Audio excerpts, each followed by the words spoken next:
सिर साठे रुख रहे तो भी सस्तो जान, अर्थात सिर कटा करके भी यदि हरे भरे वृक्षों की रक्षा होती है तो भी ये काफ़ी सस्ता सौदा है।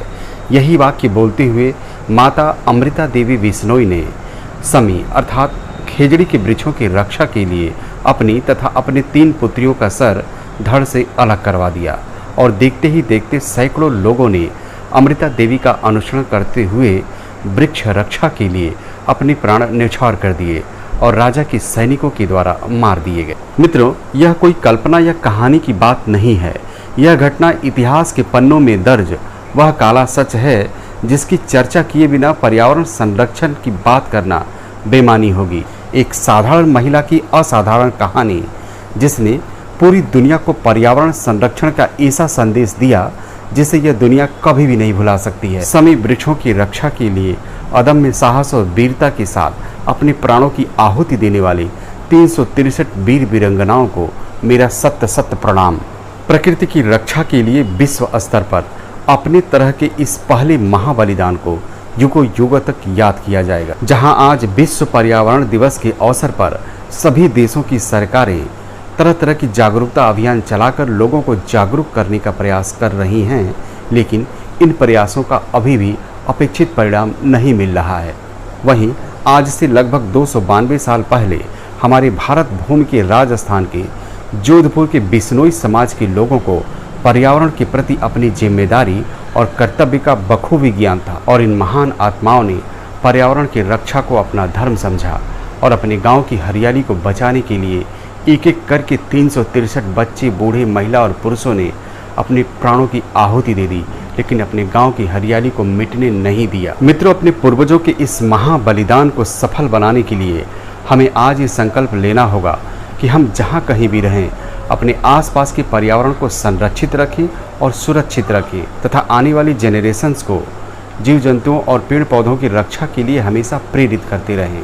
तो आइए देखते हैं कि यह हृदय विदारक और मर्म स्पर्शी घटना कैसे घटित हुई। मित्रों, आप इस वास्तविक समी या खेजड़ी के वृक्ष को देख रहे हैं। इसे ट्री ऑफ राजस्थान कहा जाता है और हम में से अधिकांश सनातनी इस परम पूजनीय वृक्ष की पूजा केवल इसके धार्मिक महत्व के कारण ही करते हैं, लेकिन राजस्थान में इसको धार्मिक महत्व के साथ साथ इसके बहुउद्देशीय उपयोगिता के कारण भी बहुत अधिक महत्व दिया जाता है।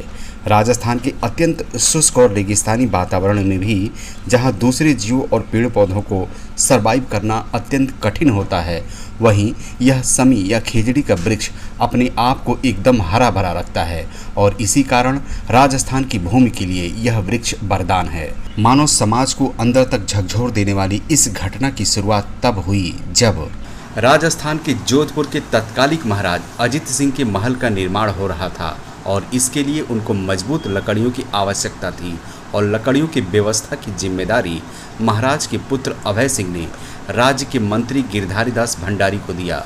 मजबूत लकड़ियों की तलाश के लिए निकले मंत्री गिरधारी दास भंडारी की नज़र जोधपुर के नज़दीक एक गांव पर पड़ी। इस गांव का नाम खेजड़ली था। इस गांव में समी या खेजड़ी के वृक्षों की अधिकता के कारण ही इस गांव का नाम खेजड़ली पड़ा। मित्रों, आपकी जानकारी के लिए आपको बता दें कि राजस्थान में जिस वृक्ष को खेजड़ी नाम से जाना जाता है उसी वृक्ष को हमारे उत्तर प्रदेश में समी वृक्ष के नाम से जाना जाता है और यही खेजड़ी वृक्ष ही वास्तविक समी वृक्ष होता है। इस संबंध में हम आपको अगले वीडियो में विस्तृत जानकारी देंगे। खेजड़ली गांव में खेजड़ी के वृक्षों को देखकर एक दिन गिरधारी लाल अपने कारिंदों को साथ लेकर गांव पहुंच गया और एक घर के सामने लगे बड़े से खेजड़ी के पेड़ को कटवाने लगा। इतने में उस घर की मालकिन अमृता देवी वहां आईं और पेड़ काटने का विरोध करते हुए कहा कि इस वृक्ष को हम लोग राखी बांधते हैं और ये सभी पेड़ हमारे घर के सदस्य की ही तरह हैं, हम इसे कटने नहीं देंगे। विवाद बढ़ने पर गांव के बहुत से लोग वहां एकत्रित हो गए और सभी ने पेड़ कटने का विरोध कर दिया।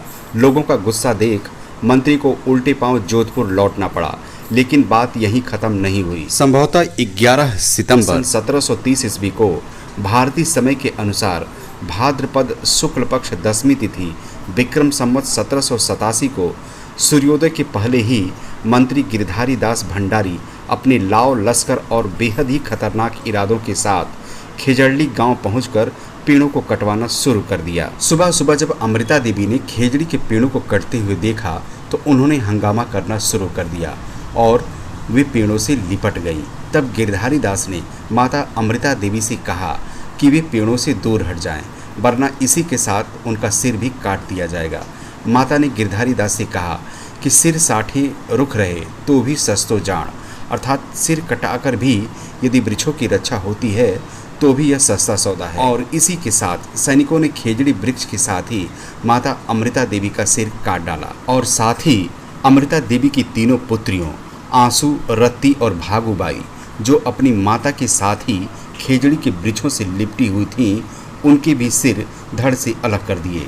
अमृता देवी और उनकी बेटियों के बलिदान को देखकर खेजड़ली गांव और आसपास के गांवों के बिश्नोई समाज के लोगों ने डरने और हताश होने के स्थान पर अमृता देवी का अनुसरण करते हुए खेजड़ी के पेड़ों को बचाने के लिए अपने आप का बलिदान देने का फैसला किया और ये सभी लोग खेजड़ी के पेड़ों से चिपक गए। मंत्री गिरधारीदास भंडारी के सैनिकों ने खेजड़ी के वृक्षों से चिपके सभी लोगों को मौत के घाट उतार दिए और इस प्रकार गिरधारीदास के सैनिकों के द्वारा 363 लोगों की निर्मम हत्या कर दी गई। इस बलिदान से 10वीं की तिथि हमेशा के लिए इतिहास के पन्नों में अंकित हो गई। इस घटना की खबर जंगल की आग की तरह चारों ओर फैलने लगी। दूर दराज के बिश्नोई समाज और आसपास के तालुके के लोग घटना स्थल पर जमा होने लगे। वृक्षों की रक्षा के लिए इतनी बड़ी कुर्बानी को देखकर सभी लोग हतप्रभ थे। इस घटना की जानकारी जब जोधपुर के महाराज अजित सिंह को हुई तो उन्होंने मंत्री को वापस बुला लिया और राजस्थान में खेजड़ी के पेड़ों को काटने पर हमेशा के लिए प्रतिबंध की घोषणा कर दी और तब से लेकर आज तक यह आदेश बरकरार है। और साल 1983 में राजस्थान सरकार ने खेजड़ी के वृक्ष को राजकीय वृक्ष घोषित कर दिया। मित्रों, अमृता देवी बिश्नोई समाज से थी और बिश्नोई समाज हमेशा से ही पेड़ पौधों और जीव जंतुओं का संरक्षक रहा है। आज भी राजस्थान के इस इलाके में गांव की माताएं हिरणों के भटके हुए बच्चों को अपना दूध पिलाकर पाल लेती हैं। मित्रों, ये वही बिश्नोई समाज है जिन्होंने काले हिरण के शिकार के मामले में अभिनेता सलमान खान को भी नहीं छोड़ा। मित्रों, खेजड़ली घटना के बाद हर साल सितंबर महीने में यानी भाद्रपद महीने की शुक्ल पक्ष की 10वीं तिथि को अमृता देवी और बिश्नोई समाज के बलिदानियों की याद में खेजड़ली गांव में वृक्ष मेला का आयोजन होता है। भारत सरकार ने अमृता देवी के बलिदान को मान्यता देते हुए अमृता देवी बिश्नोई पर्यावरण संरक्षण पुरस्कार की स्थापना किया। वीडियो जानकारी से भरपूर लगे तो लाइक, शेयर और सब्सक्राइब अवश्य कर दें। धन्यवाद।